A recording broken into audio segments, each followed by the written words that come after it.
ঈদ আসলেই সরগরম হয়ে উঠত সিরাজগঞ্জের আওয়ামী লীগের এমপি ও মন্ত্রীদের বাসভবন আর দলীয় কার্যালয়গুলো।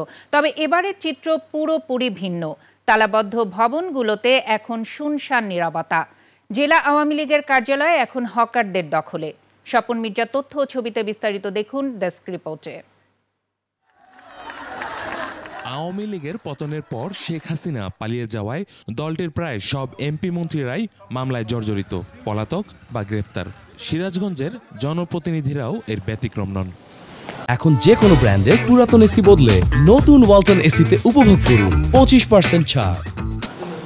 এরই মধ্যে গ্রেপ্তার হয়েছেন সাবেক জেলা পরিষদ চেয়ারম্যান লাবু তালুকদার, সাবেক এমপি জান্নাতারা হেনরি, ডাক্তার আব্দুল আজিজ ও তানভীর ইমাম এবং সাবেক মন্ত্রী আব্দুল লতিফ বিশ্বাস। আর নানা মামলায় আসামি হয়ে পালিয়ে বেড়াচ্ছেন অনেকেই। সাবেক এমপি তানভীর শাকিল জয়ের কাজীপুরের বাড়ি ও সাবেক এমপি জান্নাতারা হেনরি ও সাবেক এমপি ডাক্তার হাবিবে মিল্লাত মুন্নার বাসভবনে ঝুলছে তালা। একই সঙ্গে জেলা আওয়ামী লীগের কার্যালয় হয়ে উঠেছে কাপড়ের দোকান, আর হেনরির বাড়ির গেট এখন ভ্রাম্যমাণ দোকান। এখানে এমপি সাহেবের বাসা ছিল, মানে জায়গাটা ফাঁকা বিদায় আমরা এখানে ব্যবসা করে খাইতেছি।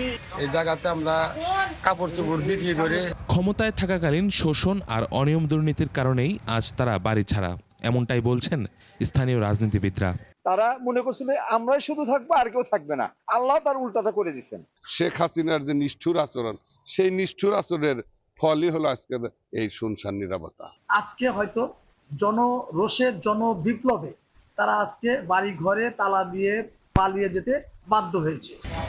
ইউসুফ হাসান নাইম, 21 টেলিভিশন।